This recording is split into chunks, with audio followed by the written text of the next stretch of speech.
As I told you, we are 4 partners in PRODUCTORA, but we kind of don't consider it really interesting to stand here with 4. It's easier to lecture with 1 or 2. Otherwise, you kind of sound like the Beastie Boys or something when there are too many people on stage. I finally decided to put quite a lot of projects in the presentation, but in a very short version, so I will run through them a bit. But I think it's okay because basically what we try to do always in our office to kind of find a sort of specific ambition, a specific formal solution to a project, and although we might miss a bit of in-depth information on the project, I will just try to clarify these main intentions we have. Since I wanted to put in a lot of, or some new work as well, a lot of the first projects will be competition projects. We mostly lost, actually. So. The House of Arts and Culture is actually a bit an older competition from a few years ago, where we were asked to design a big concert. The competition brief was for a big concert venue with 3 theater rooms, a movie theater, and a part for contemporary art. As you can see down below on the side, you have sort of the main highway, one of the inner city highways in Lebanon. In Beirut, Lebanon, sorry, and towards the upper part of the image, the city center. And when we started working on the project, in one of the first model images we made, we were kind of intrigued by this idea of having a sort of superposition of layers, of different layers of columns, in order to create a sort of theater curtain-like effect. When this original idea you see here on the left, we started to organize a program in it. We created a sort of differentiation towards the main avenue, where this superposition of columns could become denser. It could work as a sort of acoustical barrier, while towards the other side, we could create some open terraces towards the city. Here you see like a first image of our proposal, in which you see like this almost sort of moire effect of lines towards the inner city highway, and then these big terraces protected from rain and sun towards the city. Basically, here you see the same again in a physical model, and then you start seeing how like the sunlight during the course of the day starts playing with these lines, and a sort of even on top of this superposition of columns, sort of another projection of lines starts to play. An image from the front where you see these balconies, these terraces, which are related. This is the main entrance, and they're all related to specific program, like the movie theater or the restaurant, etc. And of course, from the side, you kind of find this form of like sort of classical mastaba structure, of like a sort of stepped pyramid structure, which is then encapsulated in this grid of columns. 2 more images with sort of play of ceramic tiles on the ground floor, creating then again a sort of play with the shades of the columns, creating a sort of continuously changing Arab patterns. This trick in which like basically the structural elements that define the building also become sort of the aesthetic and like the formal power of the building, we try to repeat in a project of a very different scale. This is, do you hear me well? Yes. Okay. For example, this is the house at Campos de Roca, a project in Argentina, where you have like this flat, continuous landscape just a few hours outside of Buenos Aires, and basically we do the same trick. We kind of place a very dense column structure towards the street in this small weekend house, and while towards the garden, this space opens up with a more open rhythm of columns. You can see it clearly in this very basic concept models. No, this almost closed facade towards the street, and then towards the garden, this space that is still part of the space covered by the roof, so it's still part of the house, but it's already a space which is in direct contact, an outdoor space in direct contact with the garden. Then here again, for example, sort of view across the house where you see then again this superposition of different lines in this a bit blurry model image. Two projects, I think we never showed them before, competitions we did last year. One was maybe some people participate in the competition as well for the Helsinki Central Library in Finland. Quite an interesting site, an old part of, next to the current railway station, part of an old railway site, in which basically you were asked to define a building within the perimeter of almost of this dotted line. So it had to be sort of a very long building next to the park, and we thought it was interesting to take some part of this industrial heritage up into the building, and kind of creating a sort of very organized industrial rhythm in our building. Since our building would be like very long and narrow, we tried to even make it a bit more narrow on the ground floor. Here you can see it in the section, in order to create as much and as open as possible space in front of the park. Here you see finally the section where like this lower foot is like narrow, and then the places where really the books are located are these more these wider spaces towards both sides. It was interesting for us that in that way we kind of created a sort of volume where we would like take out 4 different corners. You know, like one corner going to the park, one corner forming a sort of canopy, a sort of lobby towards the street, and 2 other corners towards the sky. And these corners we try to materialize them in a completely different way. Here, for example, you see this L-shaped surface making a sort of canopy, a sort of welcoming entrance on the street side. Here you see, for example, the same thing happening on the park side, where you have also sort of access to the underground auditorium. So these actually the surfaced areas, or the elegant areas, where then became actually the outdoor areas. Then of course the upper ones, which created sort of large view over the city and over the bay, the water that's just in front of it.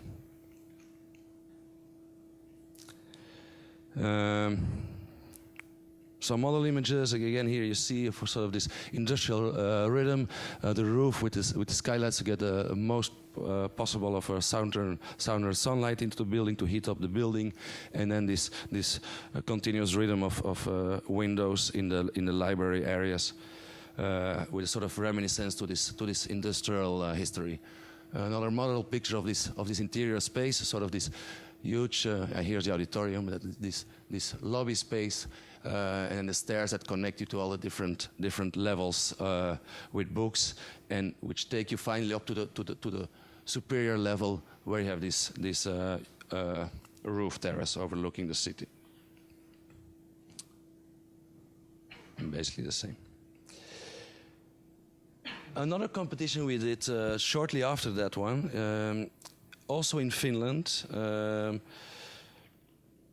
was for a School of Art and Architecture and Design as a sort of central new piece they asked for the university campus. It's a very delicate situation because the existing university campus has a lot of Alvar Aalto buildings, very beautiful buildings in local brickwork. And basically, our intervention is like basically the circle you see here in the middle. They asked for a powerful landmark that could redefine. They always ask for a powerful landmark nowadays, but that could kind of redefine the whole campus, could give it a new look. And it was quite a difficult task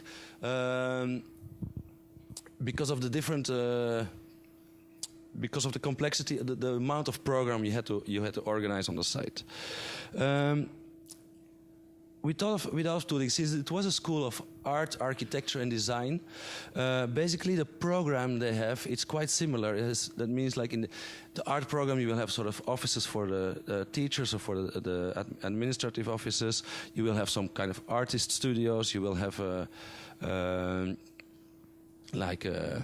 theory classrooms, and actually also in the architecture school you have the same, and in the design school you have the same. So we thought it could be interesting to have these disciplines more mixed, and that these people should encounter each other.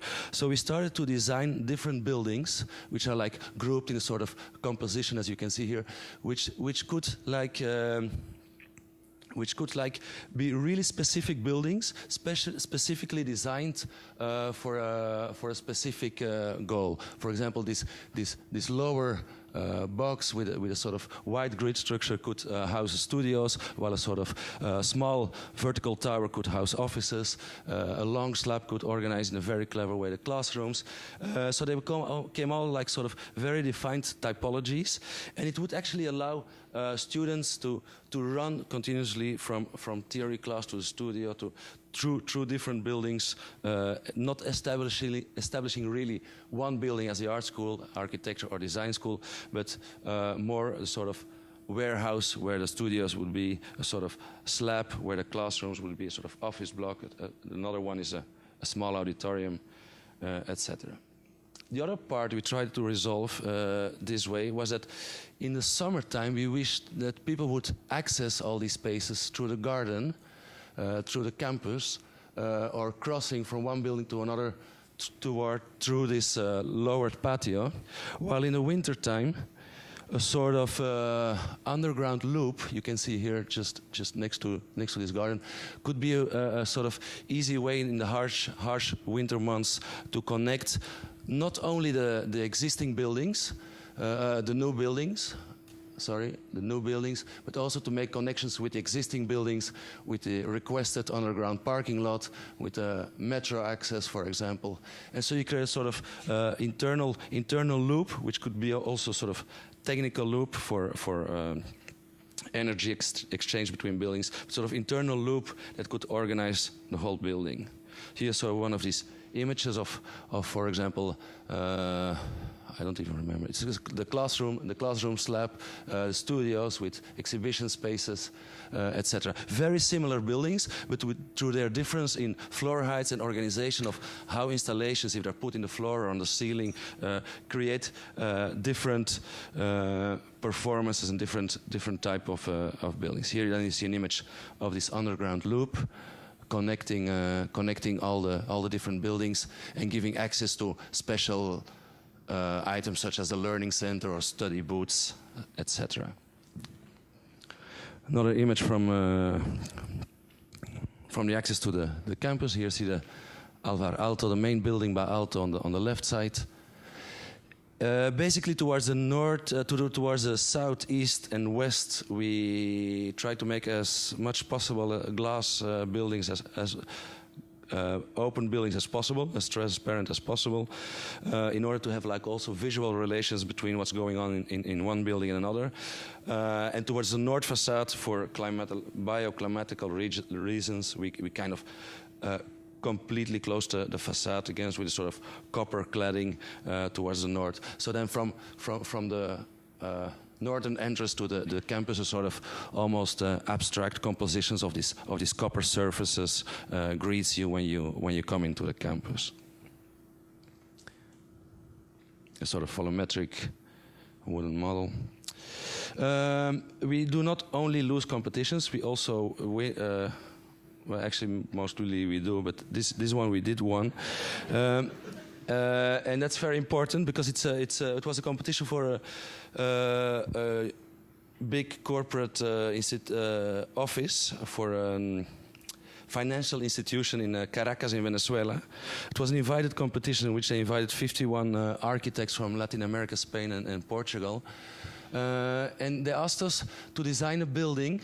This is a project we did in collaboration with another Mexican architect, Lucio Munian. They asked us to design 50,000 square meter building on that plot.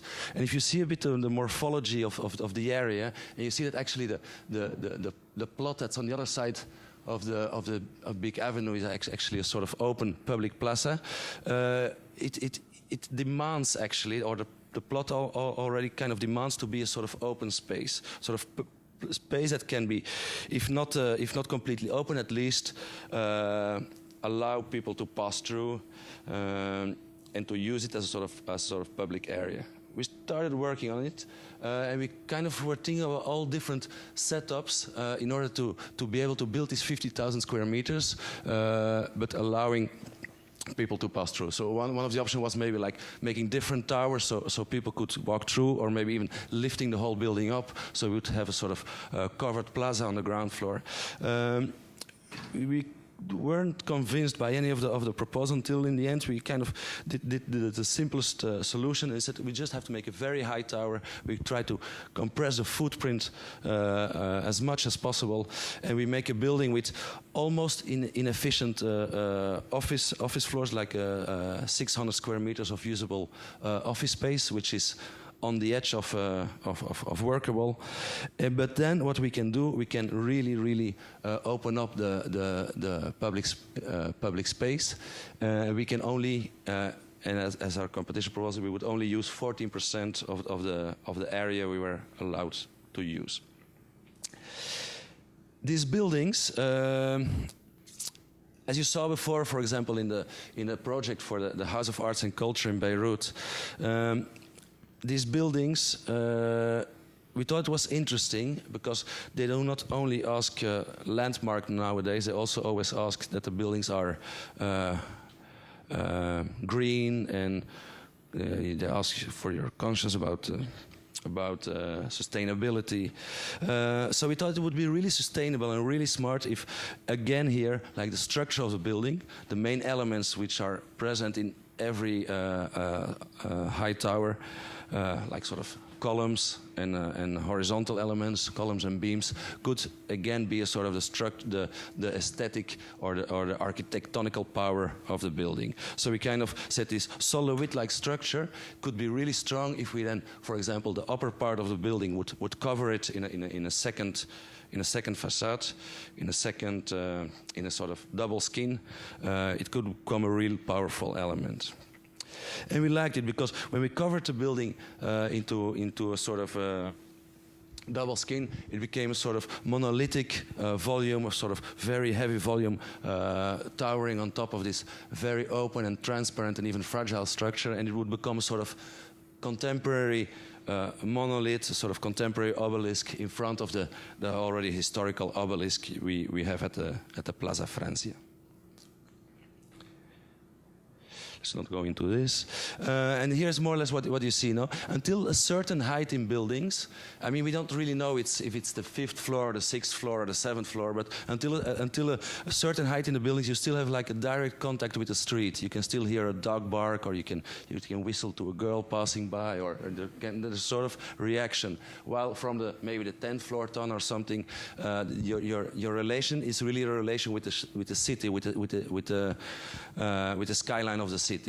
So we have like in the final design we have like the first 6 floors open in contact with the plaza and the trees as sort of transparent elements. The president of the organization is also located in this area because we think he has to be in contact directly with the city texture. And of course, this double facade or this double skin on buildings. All you practicing architects here, you know that it's a very easy trick as well for architects because it allows you to incorporate all kinds of program, may it be offices or terraces, archives or even machine rooms, without really affecting the certain aesthetic qualities you want to establish for your building. And it even gives your client a sort of option of flexibility towards the future, no? Where all of a sudden offices could become terraces. No, it's mostly the other way around. Terraces could become offices or other program. At the moment of the competition, we didn't really know how this facade would exactly work. We kind of imagined something with lines or diagonals, and then the furthermore you would step away from the building, the more abstract and the more solid the volume would appear to you, like you see in this. We also made it the highest building in Caracas to give it more And that's a sort of night image. They overdid it a bit in the Photoshop, but it's like very you have to control it. The good thing is the client is incredible. We have a local team now. The client is really committed to the project. We have a local team now of engineers, both local and international advisors. And if everything goes well, we'll start excavations. What is it, in a month or two? We hope. And now in the final, we started working now already on materialization of the project, and it's sort of, maybe it sounds a bit like a cliche, but one thing we think is really important to bring into the project again are like these things which were so important for Latin American modernism, is like the integration of the plastic arts. You know, we want to work. We have a sort of plan. We still have to discuss that in more details with the client, but we have a plan of incorporating 18 site-specific artworks into the project. The other part is color. We really think color should be a very important aspect of the further development of the building and the integration also of vegetation. No? These three elements which might seem a sort of commonplace for Latin American architecture, but we do really think they can play a powerful role in this project. A last competition, here we did lose again, second place, for a thermal park in Dolores. Before I jump to a sort of small intermezzo. The thermal park, it's in Spanish still here, the thermal park in Dolores. Dolores is a city like halfway between Buenos Aires and the coast. So they seemingly, I mean, I've never been there, but seemingly they complain a lot that the people from Buenos Aires, they just drive by their city continuously on the way to the beach or on the way back, because they seemingly don't have any specific interesting feature there. Until a few years ago, they discovered they had like underground hot springs and thermal waters underneath. And so they kind of want to reinvent themselves as a sort of hot springs and thermal park city. And this was the site, this was more or less, this is a sort of aerial view of the site of where they envisioned a sort of new center for these activities. It was very difficult to work on a site like this because you don't know where to start. It's like this continuous flatlands, and basically, as what you see here in the image below, or what happened when the Spanish Conquista came to Latin America, they started drawing this grid. This is for example, an image of Buenos Aires. The urban trace of Buenos Aires, and we said, okay, let's just out of the blue draw a sort of grid onto this site, and then we can already establish sort of inside and outside, a center, a cross, a middle. We can start talking about something. The main aspect of this thermal park would be a sort of 30,000 square meter huge pond, sort of a circular pond, in which you could row around in your boat or with your kayak to have fun. We thought it would be really boring to be like rowing around in circles the whole time. So basically what we did is we said, okay, we do a 20,000 square meter lake, and the other 10,000 square meter, we just dig them out in a sort of canals, and so you can row in your boat and kind of discover the whole plot through the water. Another part we thought was interesting, all the excavated earth, we would just pile it up on one single pile, creating already a sort of landmark next to the highway, a sort of automatic, like a sort of a sign to make this park visible from the highway. Here you see some of the competition images. The architecture is then kept very simple, maybe a bit severe, in which like all similar industrial concrete boxes are like organized on different locations on the plot, with very similar outsides but very different on their insides. Some have like changing rooms, other ones are restaurants, there's even a library, etc. And here then you see how by boat or by canoe or kayak, you can like discover different parts of the plot, going between buildings, next to buildings, through buildings, etc. Here then a view from the sort of food court towards this artificial mountain, which we especially made a bit conical, so it would really look like sort of artificial items standing there in the landscape. And a sort of general layout. In the end, it became interesting because we started all these typical items of classical landscape architecture, like the axis of symmetry, you know, here from this entry point up there towards the mountain, the grid, the maze, the continuous need for bridges every time you cross a canal. All these typical elements from classical landscape architecture, like the bridge and the false mountain and the maze and the lake, and they came back in a sort of new configuration in this thermal park. Some more model images of the same project.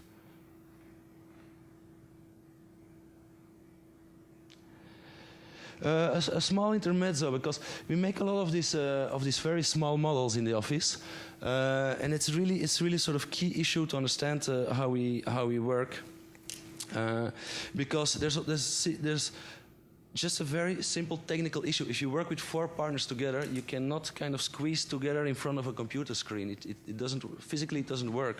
So the model is a really interesting device, because if you make these small models and you put them onto the design table, into a site model, you can, 4 people at the same time, or 4, or even project leaders and more people, we can at the same time look at the same proposal from different angles, like trying to see advantages and disadvantages of a project. And so you see, they're not fancy models. They're not like laser cut, but they're like sort of sketches made in 3D, trying to convey a certain idea. In the beginning, because we were, I mean, actually we tried to make all our competitions also with models. And that really didn't work so well.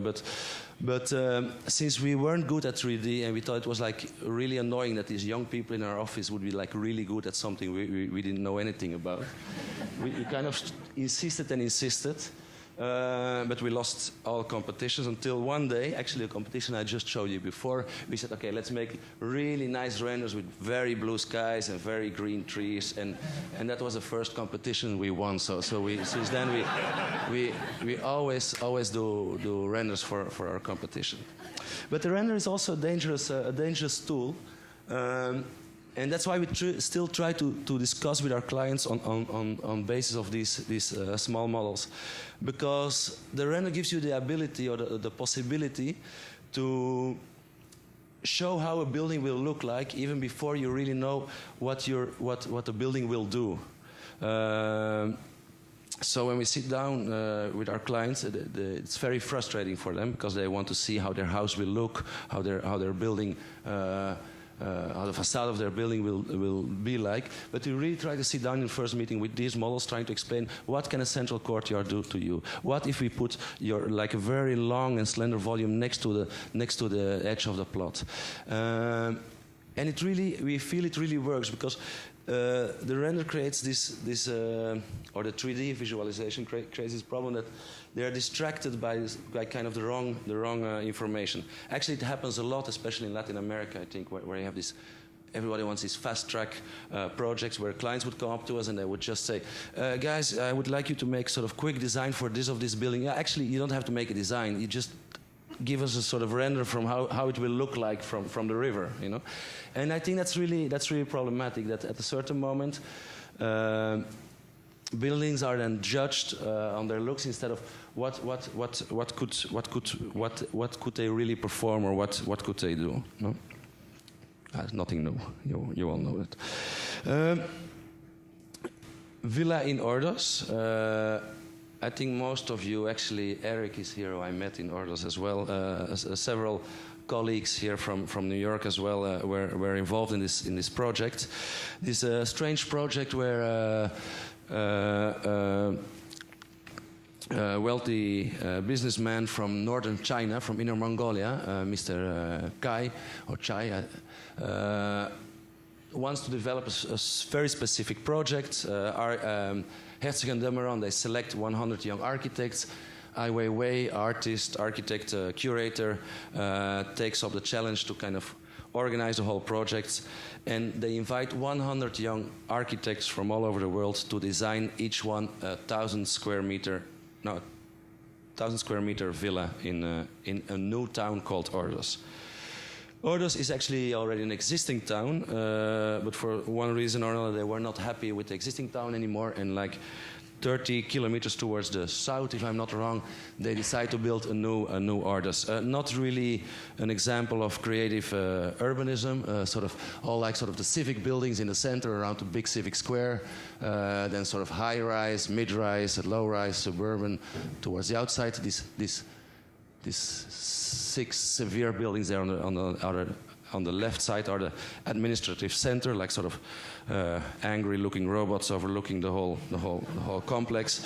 The design in general for this concert hall, the concert hall would be in form of a violin, the library in form of 3 books and stuff. So a sort of a very uninspired, very fast urbanism and architecture. These are, for example, images of the sort of neo-Californian Mexican cake-like suburban houses, which don't seemingly have anything nor to do with sort of local culture, nor with a sort of international idea. A very strange moment when all of a sudden this client asks us to come and see the plot of land every architect was assigned. So you have like these 100 architects walking around in the snow, watching at their piece of land, which was like running from there to there, but basically just a sort of plot covered with snow. And then when we went back a few months later, then through the changes in temperature, in the winter it goes to minus 40 degrees Celsius. And in the summer it becomes really hot and the whole thing turns into sort of a desert dune landscape. The climate is really, really harsh. So it's really cold in the winter, really, really hot in the summer. And then in springtime you had like sandstorms, and in autumn you had like mosquitoes or flies or something. So, sort of not an uninteresting, not a really interesting region to be, but a region with an enormous economical growth, the second biggest economical growth of China, basically due to natural gas, cashmere, and coals. Since we know that our context, our environment would not be the Mongolian desert, but would be 99 other architects, we kind of decided to make sort of a very robust, maybe a bit sturdy inward-looking building based on a sort of square volume in which we would like open up certain diagonals where we could get light and ventilation into the building and views towards the outside. You know? The left plan is the basement plan. It's like underground. I'll quickly run through the plans. I think it can be interesting. So this is the basement plan. We had to incorporate sort of swimming pool. Here you have the sort of triangular swimming pool with a sort of skylight and the end sort of James Stewart. Since there was not really a client, we really did what we wanted to do. So we made a sort of a weird triangular swimming pool with a sort of skylight coming in the end, and then all these auxiliary spaces towards the back. And then there's the ground floor space, which is in direct contact with the garden. And there, all these strips are like connected with these interstitial, with these in-between spaces, creating then a sort of diagonal lines and making sort of very complex, multi-directional space through the whole ground floor. The upper floor, this is the ground floor, the first phase model of the ground floor. And then the upper floor is even more simple. It's just a sort of set of long bars which have the sleeping rooms. The upper triangle are the service areas. Then here you see how this A house can be read from some angles almost as a sort of a monolithic closed volume, while from others, like you can have like views towards this this opening and this rhythm of windows on the inside of these open strips, and then how a sort of light condition is created in between these volumes and these steps that connect them. Here you see, for example, well how then light from one window reflects over this brick wall. In China, we kind of copied the stone from the hutongs. It's sort of a very deep gray brickwork they use a lot in China, which is amazingly beautiful. So our idea was that the whole building would be built in this special brick. A house we finished, I think, maybe a year and a half ago or something. It was a very interesting, very nice plot, because it was like a plot just next to a lake of a place called Valle de Bravo, a little mountain town, 2 hours drive from Mexico City. And of course, when we started working on the project, one of the main premises was to have like as much as possible direct contact from the inside of the house with the lake. And we started to develop a sort of horizontal bars, as if it would be like sort of for a simple modernist box. And we tried to stack them one on top of the other in order to create a sort of dynamic setting and taking up the slope of the plot. The plot had a certain slope from the street towards the side. This is the result where you see like sort of this stacking of these very simple boxes one on top of the other, creating this interesting, a bit more dramatic interstitial spaces in between them. The interesting thing of this stacking is that then in front of every box you have a sort of big terrace on the roof of the box below you. Lots of our projects, but I also realized I'm showing little built projects today, but lots of our projects, they have quite a calm outside, a sort of outside that kind of integrates with the urban texture. Not only like in this case due to urbanistical regulations, but also because we really like the fact that you arrive to a building and it might look somewhat common and normal, and then when you kind of enter a building, sort of more complex spatiality kind of reveals itself.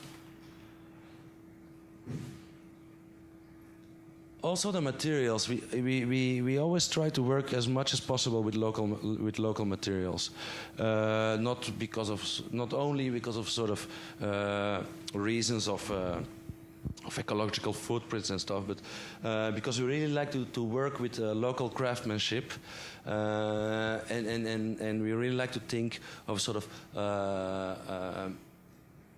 continuity and maintenance of the house, in which like local people could always like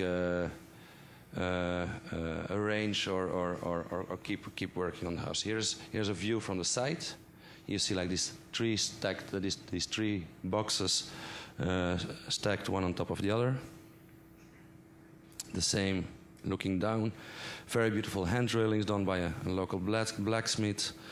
It's very pleasant to work in Mexico because you can really design all these details together with the carpenter or with the blacksmith on site. That saves a lot of drawing work and creates far better results, I think. And then these dramatical encounters of these different volumes, where we would then, of course, like make the floor an extra thickness on top of the roof to really make these volumes readable. In general, our projects also, they have a really limited palette of materials. In this house, again, it's like a white stucco, a sort of black volcanic stone, and then the local wood. Celeste Champagne in Tea Room, a small project. And a small project, we think, ask for small solutions. This is actually the house. We were asked to design on the roof level, on the top level, sort of a new bar that would serve champagne and scones and English tea time service. And we said, if we have such a small project, maybe we can just design one interesting feature that could resolve the whole project. So we designed this cement tile. It's a very simple, easy to produce tile. It's basically two different colors of cement, sort of grayish and a sort of whitish cement, with a sort of diagonal patterns. If we would connect these tiles, we would create a sort of diagonal pattern going through. But the tiles are designed so that when you turn around one tile, kind of the line reconnects towards the other side. So if you turn the one in the upper right corner, you know, you see, then this line comes back, and that creates a sort of playful possibility, because you can start turning them all around one way or another, creating a sort of different patterns, crosses, or even turn it all into small black squares, etc. If then this game, you even continue it onto the vertical surfaces, as what we did in this project, then it becomes even more complex. And these lines, they kind of come from the wall, and they bounce up to another wall, or arrive to the floor and bounce back up to the wall. So it's like one tile, 20 by 20 centimeter tile, that kind of then gives a sort of interesting resolution or solution to the space. This was an image we showed to the client in our concept proposal. We said, in a bar and a restaurant with all the chairs and tables, you have all these legs, and then you will have all these lines on the floor. We will make everything what's below a certain height, we would make it really very intense, with a lot of lines and patterns, while everything from a certain height on, let's say the height of the bar, would be like simple, plain white. So it would be visually very, although it would have a lot of information, visually at eye level, it would still be a very, very relaxed space. The client never really understood that and started hanging animal heads everywhere on the. But you can still kind of read the idea of a sort of horizontal line, which would kind of separate a sort of lower and upper part, and more animals. And for the roof structure, we tried to make a sort of lattice work in which, like, part of the openings would let in natural light, and while others could have artificial light, trying to kind of establish sort of soft change between daylight and artificial light in the evenings. I think one of the last projects, A47, a mobile library. We were asked by a client who has a sort of, who has a collection of interesting art books, contemporary art books, and he said, and he wants to bring this collection to places where these books normally don't get to. So he decided to make sort of he bought, or actually we bought a Mercedes, a Freightliner, a big truck, and he wanted to drive with this truck through different parts in Mexico City to show these books, to have a sort of mobile library, but also to have a space where he could do events, a small cocktail, video projections, maybe a small lecture, etc. And when we started working on the project, something very weird happened. Every time we started working with bookshelves and the organization of the books in the space, kind of the real reason of being, raison d'être in French, I don't know how you say it, like the reason why this truck would exist, to bring books, the books became already the main obstacle of the project. So every time we tried to put books in there, it became problematic. So we kind of invented a system that we should put a book into the upper part of the truck, so in the part you see closed here, so they could work as a sort of colorful frieze, like surrounding this main platform, which could then be completely open for all kinds of events. Here you see more or less how it works. A series of hydraulic platforms would then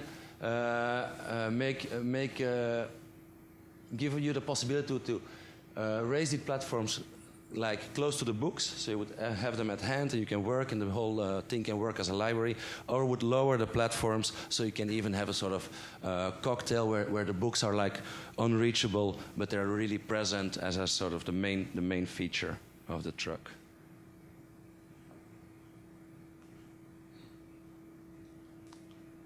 The nighttime image of the truck when it's closed. We covered the whole truck in a sort of perforated mesh in order to make it resistant, so nobody could break glass or enter the truck when it's parked somewhere.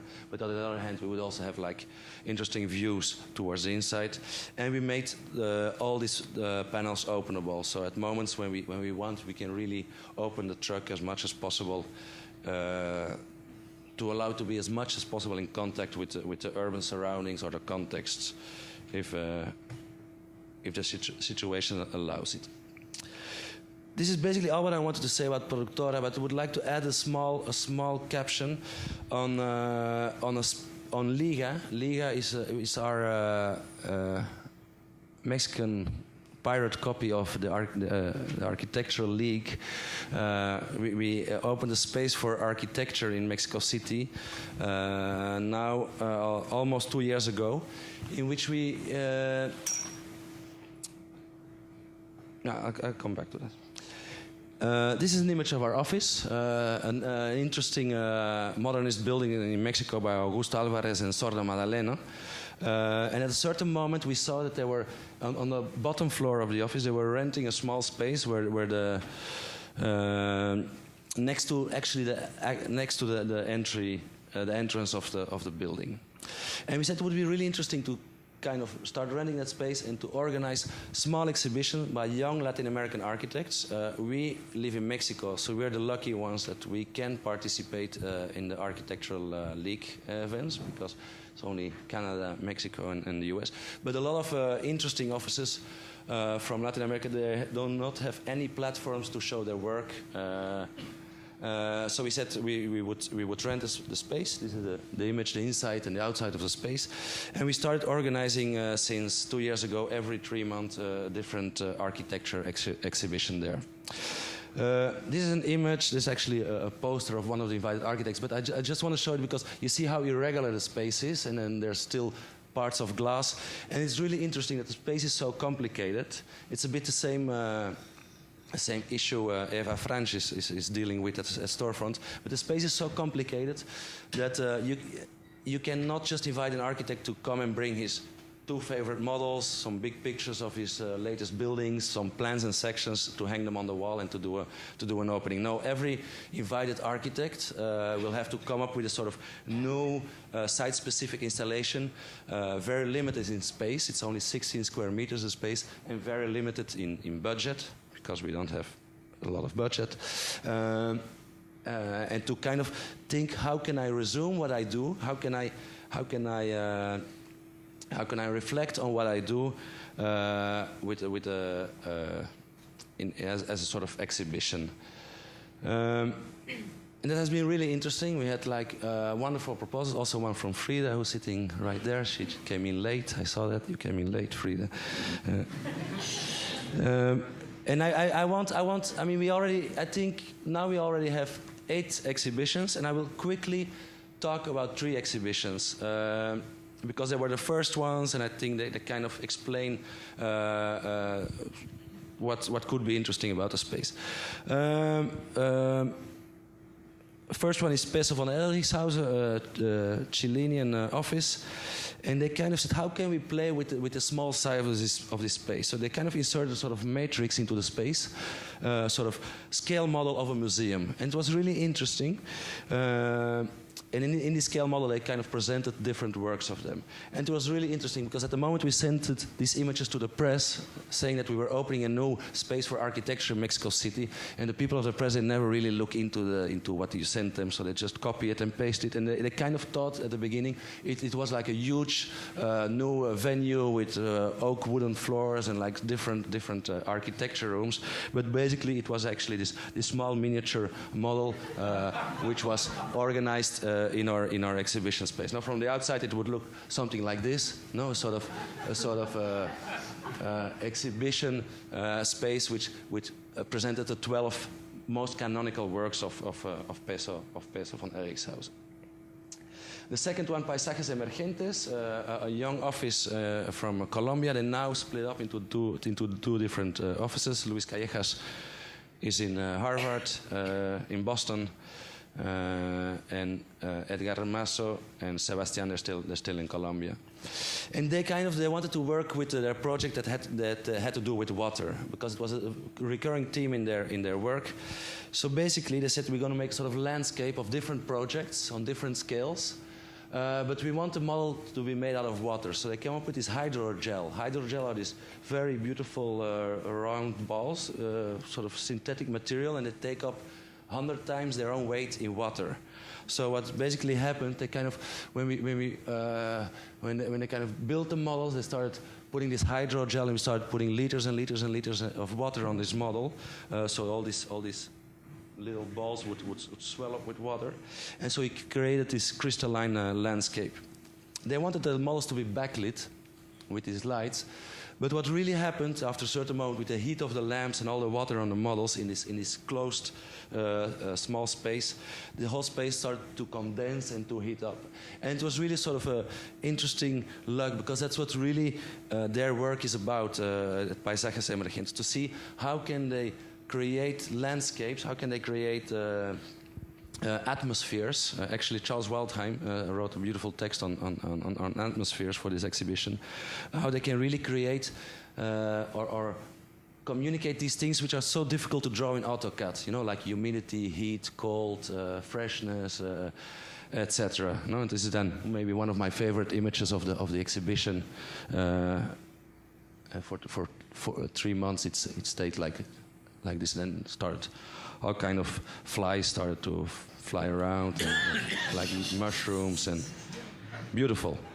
The fourth one, and then I'm really going to stop because I'm Carla Wachaba, a girl from Brazil, and she wanted to work with the idea of balance. She said architecture is a tectonical issue, it's an issue of structure, and really what's interesting for me is how in a building different elements are brought into balance. A concrete floor slab with a brick wall, etc. And she kind of started to explain this in a sort of very beautiful installation, in which you would have like high power magnets. I didn't know they existed, but the sort of high power magnets which would be hung from the ceiling on sort of bass guitar cords, and they would hang down from the floor as well, because they're like through the attraction in between them. And on top of this, you would like put like very elegant brass rods and like these glass balls. I call them marbles, no? Creating this very fragile installation. And then again here, because we had an earthquake striking us during this exhibition, it was really interesting to see the whole installation fell down, a lot of the magnets broke, so we had to buy new ones. But it was really interesting to see how then she's really talking about this fragile balance, and then how then an earthquake would kind of interrupt an exhibition like that, no? And that's, I think, we're a young space with small budgets. I think it's really important we try to do these exhibitions in an experimental way. We normally do not care if at a certain moment halfway the exhibition something happens. And, I think that's nice. It's nice to be this experimentation ground. Okay, I thank you all very much for your attention.